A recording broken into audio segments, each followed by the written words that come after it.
नमस्कार, आप सभी का स्वागत डीडी न्यूज पर। आप देख रहे हैं सांकेतिक भाषा का हमारा विशेष बुलेटिन।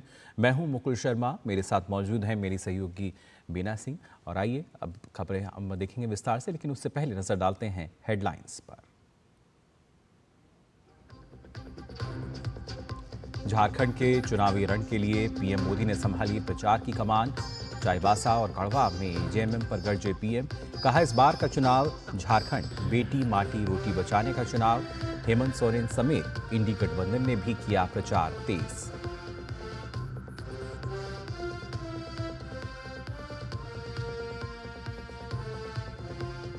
निर्वाचन आयोग ने आगामी विधानसभा उपचुनावों की बदली तारीख। अब 13 नवंबर के बजाय 20 नवंबर को होंगे उत्तर प्रदेश में उपचुनाव। वहीं केरल और पंजाब में भी अब 20 नवंबर को होंगे चुनाव।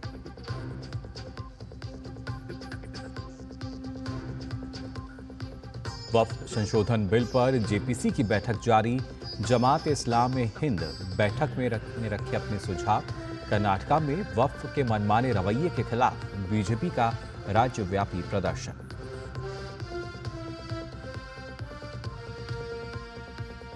अल्मोड़ा बस दुर्घटना में 35 की मौत, मजिस्ट्रेट जांच के निर्देश।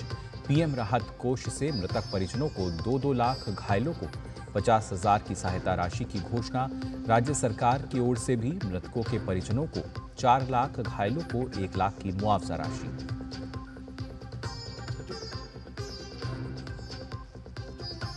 और पूर्वांचल में छठ महापर्व को लेकर तैयारियां तेज। यात्रियों की सुविधा के लिए रेलवे की व्यापक तैयारी। दिल्ली में प्रदूषित यमुना, व्रतियों की चिंता का बनी कारण।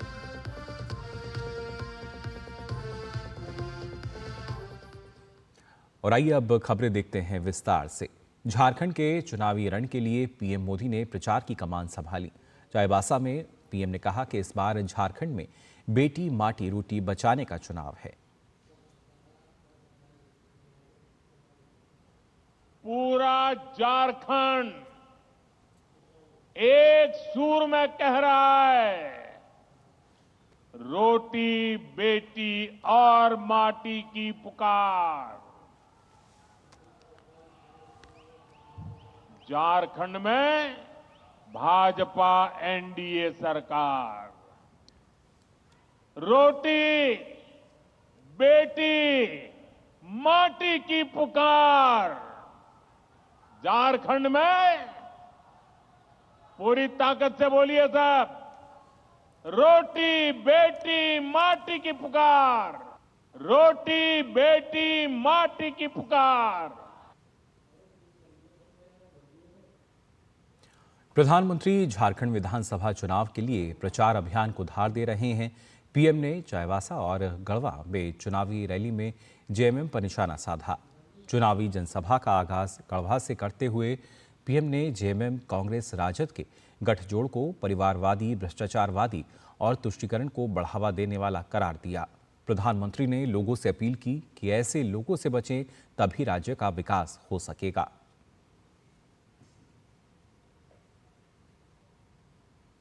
जेएमएम कांग्रेस आरजेडी ने तुष्टीकरण की नीति को चरम पर पहुंचा दिया है। ये तीनों दल सामाजिक ताना बाना तोड़ने पर आमाद है। ये तीनों दल घुसपैठिया समर्थक है। बांग्लादेशी घुसपैठियों के वोट पाने के लिए ये इन घुसपैठियों को पूरे झारखंड में बसा रहे हैं। जब स्कूलों में सरस्वती वंदना तक पर रोक लगने लगे तो पता चलता है कि खतरा कितना बड़ा है। जब तीज त्योहारों में पत्थरबाजी होने लगे, माता दुर्गा को भी रोक दिया जाए। जब कर्फ्यू लगने लगे तो पता चलता है कि स्थिति कितनी खतरनाक है। जब बेटियों के साथ शादी के नाम पर छल कपट होने लगे तो पता चलता है कि पानी सिर के ऊपर से गुजरने लगा है। जब घुसपैठ का मामला कोर्ट में जाए और प्रशासन इससे इनकार करे तो पता चलता है कि सरकारी तंत्र में ही घुसपैठ हो चुकी है। विधानसभा चुनाव के बीच झारखंड मुक्ति मोर्चा को संथाल में तगड़ा झटका लगा है। सीएम हेमंत सोरेन के प्रस्तावक और सिद्धू कान्हू के वंशज मंडल मुर्मू ने पाला बदलकर भाजपा का दामन थाम लिया है। उनके इस कदम से झामुमो के होश उड़ गए हैं और भाजपा उत्साहित है। झारखंड का किला फतह करने के लिए संथाल का रण बेहद खास है। सत्ता का समीकरण जुटाने के लिए क्षेत्र की 18 सीटों पर सभी पार्टियों की नजर है। चुनावी विषाद पर भाजपा ने बड़ा झटका देते हुए झामुमो को बैकफुट पर ला दिया है। मुख्यमंत्री हेमंत सोरेन के नामांकन पत्र के प्रस्तावक मंडल मुर्मू अब तीर नहीं चलाएंगे बल्कि संथाल में कमल खिलाएंगे। संथाल हूल क्रांति की भूमि रही है और इसमें सिद्धू कान्हू जैसे महानायकों की अमर गाथा को आज भी लोग याद करते हैं। उन्हीं के वंशज को लेकर संथाल फिर सुर्खियों में है। चुनावी समर के बीच सिद्धू कान्हू के वंशज मंडल मुर्मू ने भाजपा का दामन थाम लिया है। दिलचस्प बात यह है कि श्री मुर्मू बरहेट विधानसभा चुनाव में सीएम हेमंत सोरेन के प्रस्तावक थे। उनके अचानक पाला बदलने से झामुमो सकते में है। परिवार से बिलोंग करते हैं। मैं भारतीय जनता पार्टी का मैं अपनी इच्छा से इस सदस्यता ग्रहण कर रहा हूँ और मैं जो संथाल परगना में जिस तरह का डेमोक्रेसी बढ़ी है उन चीजों को मंथन चिंतन करके हम लोग पहल करें। मंडल मुर्मू ने देवघर में भाजपा के विधानसभा चुनाव प्रभारी शिवराज सिंह चौहान, सह प्रभारी हेमंता विश्व शर्मा और सांसद निशिकांत दुबे की मौजूदगी में भाजपा का दामन थामा। इस दौरान श्री चौहान ने कहा कि झारखंड में माटी बेटी की रक्षा करने के लिए मंडल मुर्मू हमेशा संघर्ष करते रहे हैं और अब भाजपा में शामिल होकर वो इसे और आगे बढ़ाएंगे। झारखंड में माटी बेटी और रोटी बचाने की लड़ाई में भारतीय जनता पार्टी के साथ आए हैं। एक नई क्रांति की शुरुआत हुई है और इनके आने से भारतीय जनता पार्टी को और हमारे इस अभियान को काफी मदद मिलेगी। मंडल मुर्मू को अपने पाले में कर भाजपा खासी उत्साहित है। भाजपा के विधानसभा चुनाव सह प्रभारी हेमंता विश्व शर्मा और सांसद निशिकांत दुबे ने उनका पार्टी में स्वागत करते हुए कहा कि इससे संथाल में एनडीए को मजबूती मिलेगी। मैं मंडल मुर्मू जी को और हमारा बीजेपी का परिवार से उनका स्वागत करता हूं। मिलकर काम करूंगा। संथाल परगना से डेमोग्राफी को कैसे पुनः रेस्टोर कर सकता हूं। इनके भोगनाटी में जहाँ की किसी जमाने में एक भी मुसलमान नहीं था, आज पूरा का पूरा गांव जो है वो मुस्लिम बाहुल्य हो गया है, जो बांग्लादेशी घुसपैठिए हैं।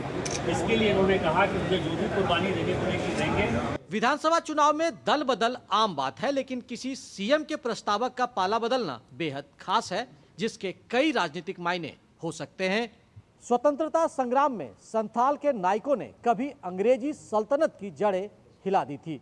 अब जबकि लोकतांत्रिक व्यवस्था में भी यहाँ चुनावी महासंग्राम छिड़ा है, ऐसे में क्रांतिकारी सिद्धू कान्हू के वंशज एक बार फिर राजनीति के मंच पर बड़ी धुरी बनते दिख रहे हैं। देवघर से मनीष दुबे और विकास के साथ मैं दिवाकर कुमार, दूरदर्शन समाचार। भारतीय निर्वाचन आयोग ने आगामी विधानसभा उपचुनावों की तारीखों में बड़ा बदलाव किया है। ज्ञात हो कि केरल, पंजाब और उत्तर प्रदेश में 13 नवंबर को विधानसभा उपचुनाव होने वाले थे। नई जारी सूची के अनुसार अब 13 नवंबर के बजाय इन प्रदेशों में 20 नवंबर को अब उपचुनाव होंगे। गौरतलब है कि मतदान की तिथि में बदलाव तब आया है जब नामांकन की प्रक्रिया काफ़ी पहले पूर्ण हो चुकी है।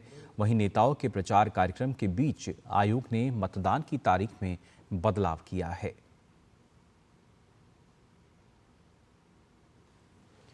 जम्मू कश्मीर के श्रीनगर में प्रवासी राज्यों के लोगों पर हुए हमले पर भाजपा के राष्ट्रीय महासचिव तरुण चुग ने चिंता जताई और इसे निंदनीय और कायरतापूर्ण कदम करार दिया।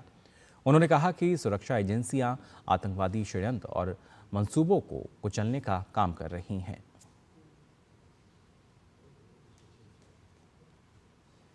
श्रीनगर में जो घटनाएं हुई हैं वो निंदनीय है और कायरतापूर्ण कदम है। हमारी सुरक्षा एजेंसियां हर आतंकवादी मंसूबे को, उनके षड्यंत्र को लगातार कुचल रही है। ये भी कुचला जाएगा। एक दिन पहले ही एक बड़े आतंकी कमांडर को हमारी सुरक्षा एजेंसियों ने कब्र में पहुंचाया है और अब जिनके हाथों में हथियार हैं, हमारे नागरिकों पर हमला कर रहे हैं, उनको भी जल्द ही कब्र में पहुंचाया जाएगा। आतंकी सरगनाओं की कायरतापूर्ण ये घटनाएं करना उनकी बौखलाहट बता रही है। आतंक का सफाया हो चुका है। जिसने भी ऐसा दुस्साहस किया उसे बख्शा नहीं जाएगा, कड़ी सजा दी जाएगी। आतंक के फन को कुचल दिया जाएगा। वहीं पश्चिम बंगाल के राज्यपाल सीवी आनंद बोस ने राज्य में कानून और व्यवस्था की स्थिति पर चिंता जाहिर की। उन्होंने कहा कि आज के समय में पश्चिम बंगाल में महिलाओं पर अत्याचार बेहद दुखद है। साथ ही उन्होंने कहा कि पूरे समाज को इन घटनाओं का विरोध करना चाहिए।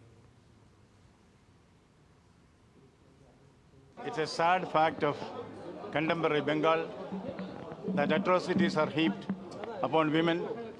This is something which the entire society has resisted forcefully, effectively, and we will do that. चुनाव आयोग ने महाराष्ट्र की पुलिस महानिदेशक रश्मि शुक्ला को उनके पद से हटा दिया है। चुनाव आयोग ने कांग्रेस और अन्य दलों की शिकायत पर उनका तत्काल स्थानांतरण किया। आयोग ने महाराष्ट्र के मुख्य सचिव को निर्देश दिया था कि वह कैडर के अगले वरिष्ठतम आईपीएस अधिकारी को अपना कार्यभार सौंपें। इसके बाद फिलहाल मौजूदा मुंबई पुलिस कमिश्नर विवेक फणसलकर को डीजीपी पद का अतिरिक्त पदभार सौंपा गया है।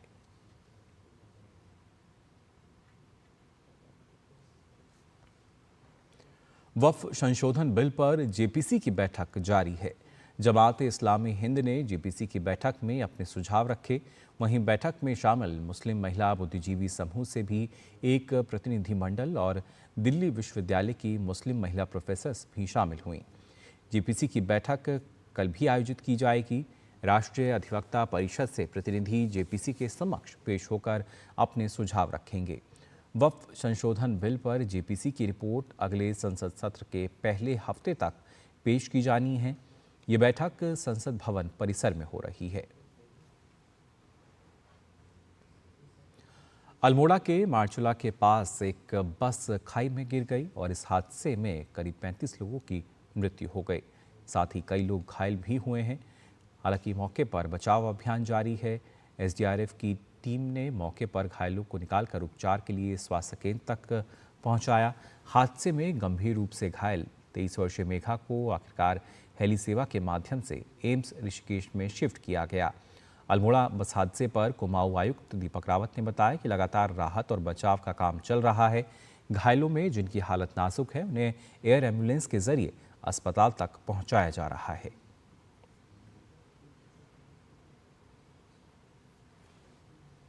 ये बहुत ही दुखद घटना है और इसमें सर्च एंड रेस्क्यू ऑपरेशन अभी चल रहा है। अभी तक जो पुष्टि हुई है इसमें 36 टोटल कैजुअलिटीज की पुष्टि हुई है। माननीय मुख्यमंत्री जी की ओर से इसमें जिनकी डेथ हुई है उनको 4 लाख उनके परिवार को देने की घोषणा हुई है और जो घायल हैं उनको 1 लाख रुपए की माननीय मुख्यमंत्री जी की ओर से राहत देने की घोषणा हुई। सर्च एंड रेस्क्यू ऑपरेशन अभी चल रहा है। उत्तराखंड के अल्मोड़ा में हुए सड़क हादसे पर प्रधानमंत्री नरेंद्र मोदी ने अपनी शोक संवेदनाएं व्यक्त की हैं। प्रधानमंत्री कार्यालय की तरफ से जारी बयान में बताया गया है कि उत्तराखंड के अल्मोड़ा में हुए बस हादसे पर मुख्यमंत्री ने भी अपना शोक व्यक्त किया था और साथ ही प्रधानमंत्री ने कहा है कि मैं सभी घायलों की शीघ्र कुशलता की कामना करता हूं। राज्य सरकार की देखरेख में स्थानीय प्रशासन राहत और बचाव के हर संभव प्रयास में जुटा है। प्रधानमंत्री राष्ट्रीय राहत कोष की तरफ से मृतकों के परिजनों के लिए 2 लाख रुपए और घायलों को 50,000 रुपए की राहत की घोषणा की गई है।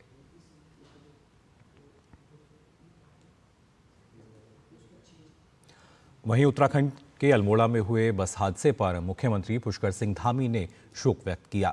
मुख्यमंत्री धामी ने जिम्मेदार अधिकारियों को घायलों के बेहतर उपचार की व्यवस्था को सुनिश्चित करने के निर्देश दिए। घटनास्थल पहुंचकर उन्होंने घायलों का हालचाल भी जाना। सभी घायलों को तत्काल स्वास्थ्य सुविधाएं मिलें, उपचार मिले, उसके लिए सभी एम्बुलेंस इत्यादि की व्यवस्था तत्काल वहां पर की जा रही है। सभी को भेजा गया है, सभी अफसरों को मौके पर जाने के निर्देश दिए हैं और इस पूरी घटना के लिए कुमाऊं कमिश्नर को मजिस्ट्रियल जांच के आदेश दिए हैं और संबंधित विभाग के लोगों को निलंबित करने के भी आदेश दिए हैं जो भी इस घटना से संबंधित हैं। कहीं भी कोई लापरवाही होगी तो उसके खिलाफ सख्त कार्रवाई की जाएगी। सभी अस्पतालों को भी निर्देशित कर दिया गया है, सभी अधिकारी मौके पर जा रहे हैं। हमारी चीफ सेक्रेटरी लगातार इसकी मॉनिटरिंग कर रही हैं और घायलों के साथ सरकार खड़ी है। जो इस घटना में जिनकी मृत्यु हुई है उनके साथ भी, उनके परिवारजनों के साथ भी हमारा प्रयास है कि कहीं पर अगर हेली एम्बुलेंस की आवश्यकता है तो हेली एम्बुलेंस के लिए भी वहाँ पर कह दिया गया है। जो गंभीर रूप से घायल होंगे उसको तत्काल इमरजेंसी में अस्पतालों तक पहुँचाया जाएगा। भारत ने कनाडा में हिंदू मंदिर पर हुए हमले की निंदा की है। विदेश मंत्रालय के प्रवक्ता रणधीर जायसवाल कल ओंटारियो के ब्रैम्पटन में हिंदू सभा मंदिर में चरमपंथियों और अलगाववादियों द्वारा की गई हिंसा की उन्होंने निंदा की। उन्होंने कनाडा सरकार से यह सुनिश्चित करने का आह्वान किया कि सभी पूजा स्थलों को ऐसे हमलों से बचाया जाए। उन्होंने उम्मीद व्यक्त की कि हिंसा में शामिल लोगों पर कार्रवाई की जाएगी। उन्होंने कहा कि सरकार कनाडा में भारतीय नागरिकों की सुरक्षा को लेकर बेहद चिंतित है।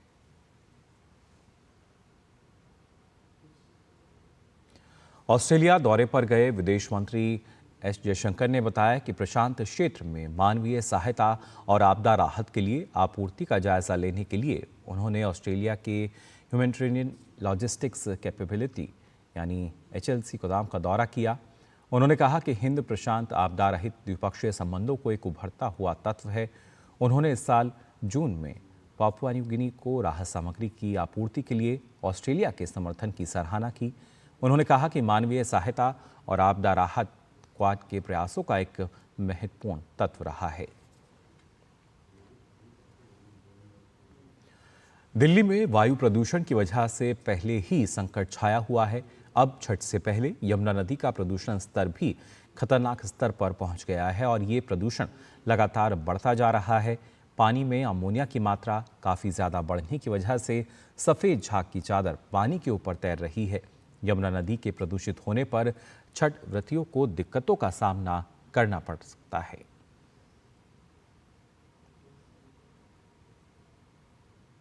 सरकार हमारे गरीब आदमियों के साथ में खिलवाड़ कर रही है। वो अपनी मतलब की सत्ता के मुद में चूर रहे हैं। वादा तो बहुत कुछ करते हैं, लेकिन हम आज 5 सालों से आ रहे हैं यहाँ पे। बगल में ही हम मतलब कि गोविंदपुरी में रहते हैं, वहाँ से हमारे पूरे फैमिली आती है यहाँ पर नहाने के लिए। लेकिन आप देख सकते हैं कि कितना गंदा पानी है। जब वोट लेने का रहता है तब तो वादा बहुत करते हैं, उसका बाद हो जाता फिर अपने अपने घर में बैठ जाते हैं। और क्या करेंगे हम सब। ये तो खतरे में, ये कोई सफाई नहीं, कुछ नहीं, एलर्जी हो रहा है, खुजली होता है शरीर में, पानी गंद है, क्या करूं। पानी हरा होना चाहिए, नीला होना चाहिए, वो काला पानी है। और काला पानी की मात्रा ये है कि जो इसका BOD लेवल है बहुत ज़्यादा बढ़ा हुआ है, जो कि STPs के द्वारा जो दिल्ली में 40 STPs हैं, जो कि कहने के लिए 40 हैं और 37 काम कर रही हैं और 37 में से 22 खुद उनके स्टैंडर्ड को मीट नहीं कर पा रही हैं। उनकी खुद की अपनी दिल्ली पॉल्यूशन कंट्रोल बोर्ड की रिपोर्ट है कि वो बता रही है कि जो 22 STPs हैं वो हम उतना आउटलेट दे ही नहीं पा रहे हैं। और जो वो अगर प्रॉपर काम करें तो स्थिति ये जो नदी काली दिख रही है वो काली नहीं दिखेगी।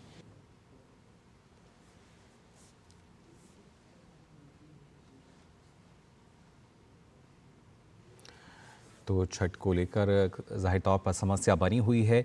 वहीं अगर बात की जाए छठ महापर्व को लेकर, रेलवे लगातार अपनी तैयारियों में दमखम दिखाता हुआ नजर आ रहा है कि यात्रियों को किसी भी तरह की असुविधा ना हो, इसके लिए रेलवे ने पूरी तैयारियां की हैं।